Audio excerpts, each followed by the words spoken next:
अव्वल का पाक महीना चल रहा है।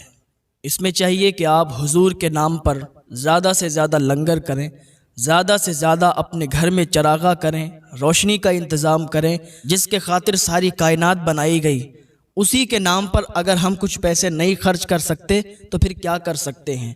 कुछ कहने वाले आपसे ये भी कहेंगे कि आप जो 5-10 हज़ार रुपये अपने घर में खर्च करेंगे, रोशनी लगाएंगे, उजाला करेंगे या मिलाद शरीफ करेंगे, तो इतने पैसे उठा के किसी गरीब की बच्ची की शादी करवा दें। तो उनसे ज़रा ये सवाल कर देना कि ये तुम मोटरसाइकिल यूज़ करते हो, इसे चलाना छोड़ दो।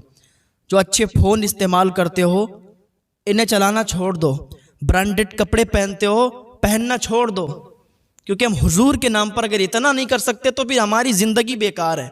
यार, गरीब की बच्ची की शादी भी करवाएंगे और हुजूर के नाम पर जश्न विलादत भी मनाएंगे। आपको रोकने वाले बहुत मिल जाएंगे। बात जब हुजूर की आए तो वहां अपना सर नीचे मत करना, सीना तान के कहना वो जो न थे तो कुछ न था, वो जो ना हो तो कुछ ना हो, जान है वो जहान की और जान है तो जहान है।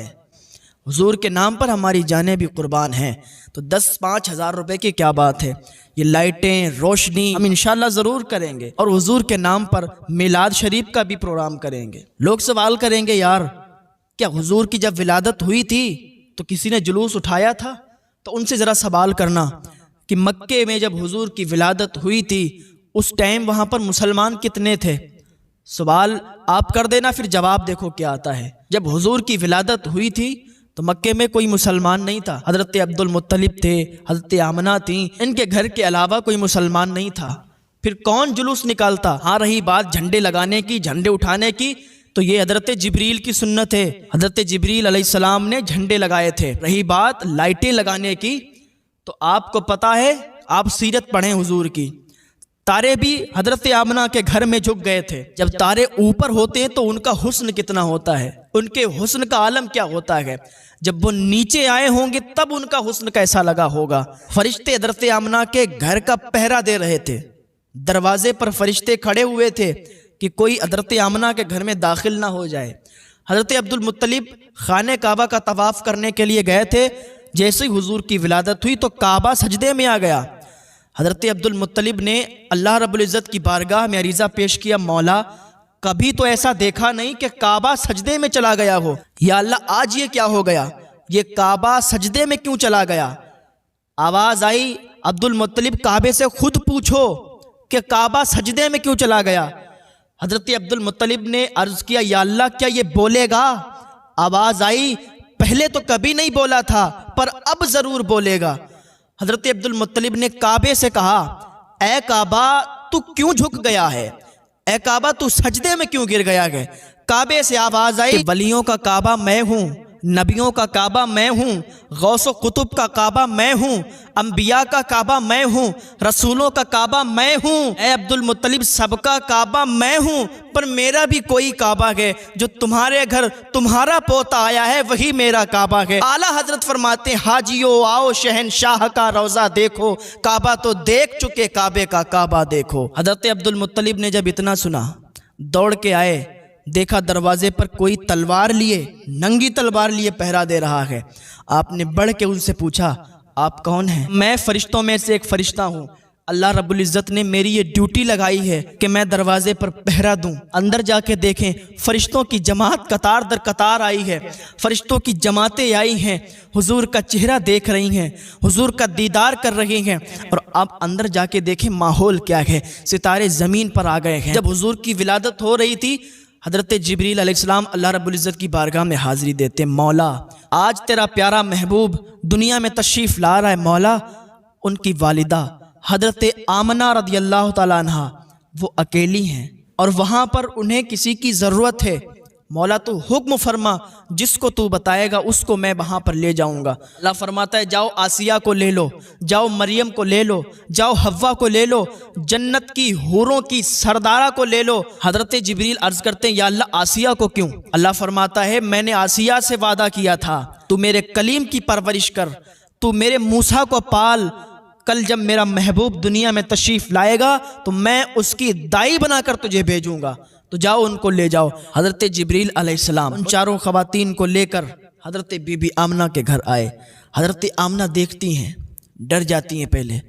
उनमें से हज़रत मरियम कहती हैं, आप घबराओ मत, हम आपके बच्चे की दाई हैं।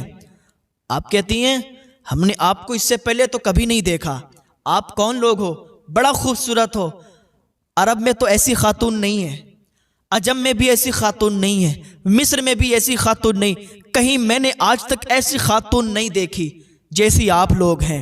हज़रत मरियम ने कहा, हम कोई और नहीं है, हम ईसा की अम्मी हैं। हज़रत हव्वा ने कहा, मेरा नाम हव्वा है, मैं हव्वा हूँ। हज़रत आमना कहती हैं, आप तो नबियों की माएँ हैं, आप हमारी दाई कैसे? कहा, आमना सुनो, हम तो सिर्फ नबियों की माएँ हैं, लेकिन तुम सारे नबियों के सरदार की माँ हो।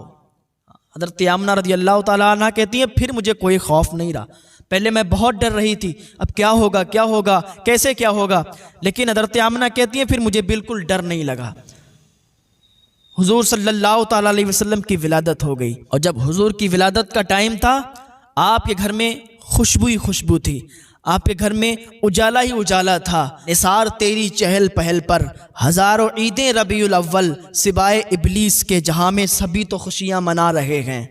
अब बहुत से लोग आप लोगों से सवाल कर देंगे कि यार तुम लोग जुलूस मनाते हो, खुशी मनाते हो, 12 तारीख को पैदाइश का दिन है, 12 ही तारीख को वफ़ात का दिन है, तो तुम लोग आने की खुशी मनाते हो, जाने का गम क्यों नहीं मनाते? जरा उनसे पूछना, यार गम किसका मनाया जाता है? गम उसका मनाया जाता है जो दुनिया से चला जाता है, जिसका इंतकाल हो जाता है। गम वो मनाए जिसका मर गया हो। मेरा नबी तो कल भी जिंदा था, मेरा नबी आज भी जिंदा है। तू जिंदा है वल्लाह, तू जिंदा है वल्लाह, मेरी चश्मे आलम से छुप जाने वाले।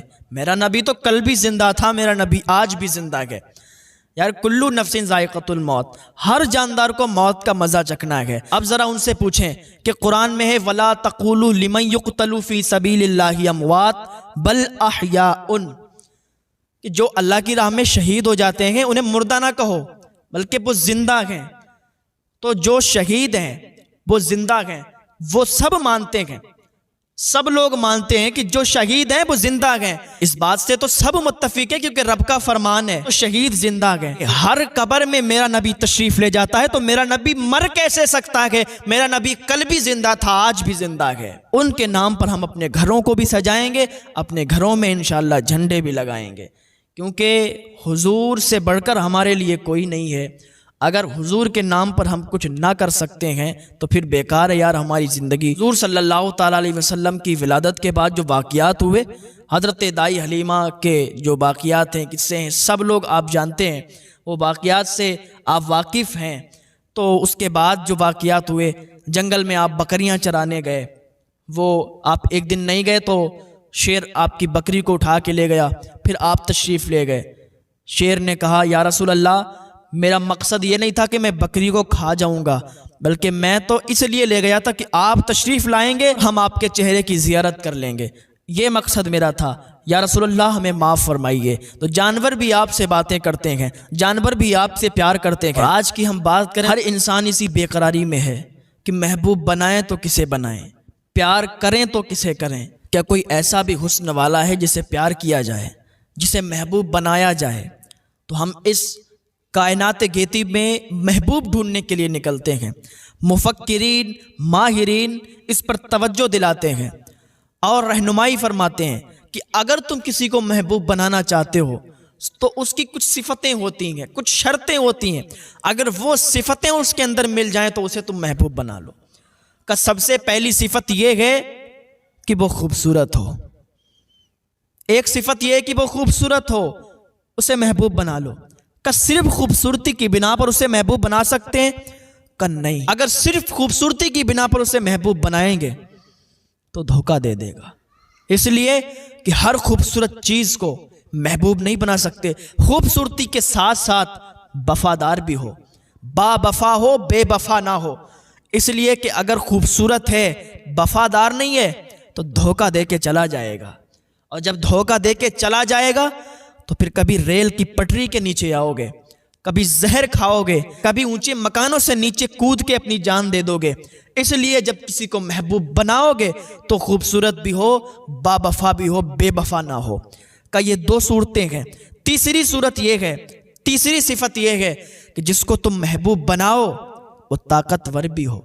इसलिए अगर ताकतवर होगा तो तुम्हें बचा सकता है, कहीं कोई बात हो जाए, अगर ताकतवर नहीं है तो खुद भी फंस जाएगा और तुम्हें भी फंसा देगा।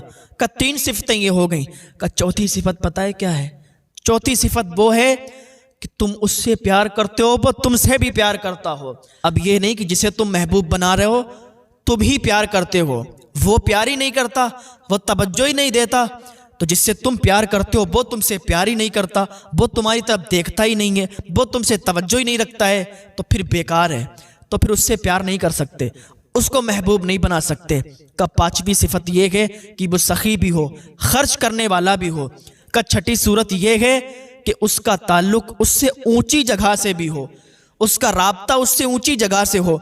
अगर वो काम ना बना सके तो बात को आगे पहुंचा दे, और बात जब आगे पहुंच जाएगी तो उससे ऊंची जगह अगर राब्ता होगा तो उसके जरिए से काम बन जाएगा। का ये सिफतें होना चाहिए। ये सिफतें अगर जिसके अंदर है उसको महबूब बना लो। का ठीक है, अब ढूंढने के लिए निकला इंसान का किसको महबूब बनाया जाए। उफक का जमाल बड़ा खूबसूरत, चांद की चांदनी बड़ी खूबसूरत, ये सितारों का हुस्न बड़ा खूबसूरत, ये बुलबुल की नगमगी बड़ी खूबसूरत, दरिया की रवानी बड़ी खूबसूरत, मौजों की तुग़यानी बड़ी खूबसूरत, गुंजों की चटक बड़ी खूबसूरत, बुलबुल की चहक बड़ी खूबसूरत। किसको महबूब बनाया जाए? चलो उफक का जमाल बड़ा खूबसूरत है, उसको महबूब बना लें। का यार उसको महबूब नहीं बना सकते। का क्यों नहीं बना सकते? का उफक का जमाल खूबसूरत तो है लेकिन उसके अंदर वफा नहीं है। इसलिए कि जब उजाला आता है, जब दिन आता है, तो उसकी खूबसूरती, उसका जमाल, उसका हुस्न सब गायब हो जाता है। वो तो धोखा देने वाला है, वो तो बेवफा है। का उसको ठीक है नहीं बना सकते। चांद की चांदनी को हम बना सकते हैं, इसलिए कि चांद की चांदनी बड़ी खूबसूरत है। का ठीक है, चांद की चांदनी खूबसूरत है, उसको हम बना सकते हैं, लेकिन चांद की चांदनी खूबसूरत होने के साथ साथ बावफा नहीं है, बेवफा है। इसलिए कि रात में चमकती है, रात में चांद का हुस्न आप देख सकते हैं, लेकिन जैसे ही सूरज आता है उसका हुस्न गायब हो जाता है, उसका हुस्न फिर दिखाई नहीं देता।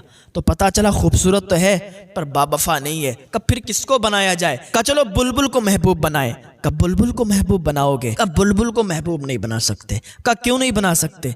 का उसकी सारी तवज्जो पता है फूलों की तरफ होती है, आपकी तरफ तवज्जो ही नहीं है। वो सिफत ही नहीं मिल रही कि आप उससे प्यार करते हो, वो आपसे प्यार करता हो, वो सिफत मिल ही नहीं रही है, तो इसको महबूब नहीं बना सकते। का ठीक है, का इसको भी महबूब नहीं बनाएंगे, लेकिन आखिरकार महबूब बनाया किसे जाए, प्यार किया किसे जाए?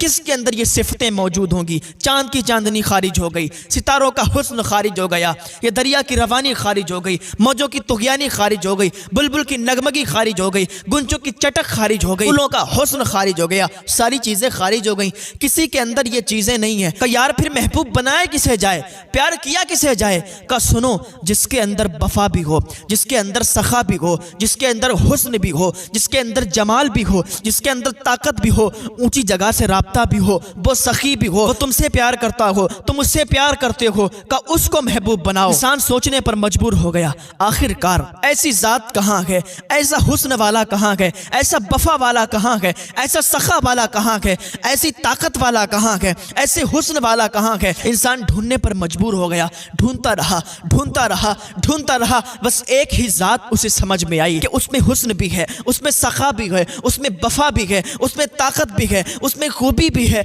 उसमें ऊंची जगह से राब्ता भी है। कब वो कौन है? कब वो कोई और नहीं है, मदीने का ताजदार मुहम्मदुर रसूलुल्लाह है। का सुनो, अगर महबूब बनाना है तो किसी दुनियादार को मत बनाना, बल्कि मदीने के ताजदार को बना लेना, फिर तुम्हारी कामयाबी है। इसलिए कि अगर दुनिया वालों को दिल दोगे वो तुम्हें धोखा देकर छोड़ देंगे, और अगर मदीने के ताजदार को दिल दोगे तो यहाँ भी तुम्हारा साथ देंगे और मरने के बाद तुम्हारा मैदान महशर में भी साथ देंगे। तो क्यों ना हम उनसे वाबस्ता हो जाएं, क्यों ना हम उनसे प्यार करें। मैं कहता हूँ यार, एक बार हुजूर से इश्क करके तो देखो, फिर लोग तुमसे कहेंगे तुझे इश्क हो खुदा करे, फिर तुझे उससे कोई जुदा करे, तू गली गली फिरा करे, तू उसी का नाम जपा करे, उसे तस्बीहों पे पढ़ा करे, फिर कोई तुझसे कहे इश्क एक ढोंग है, तू नहीं नहीं कहा करे। बस उन्हें अपने दिल में बसाओ तो सही, उनसे लो लगाओ तो सही, तुम्हारी दुनिया भी संवर जाएगी, तुम्हारी आखिरत भी संवर जाएगी। हाँ, ये कोई और नबी नहीं है, ये वही नबी है जिसने इशारे से चांद के 2 टुकड़े कर दिए।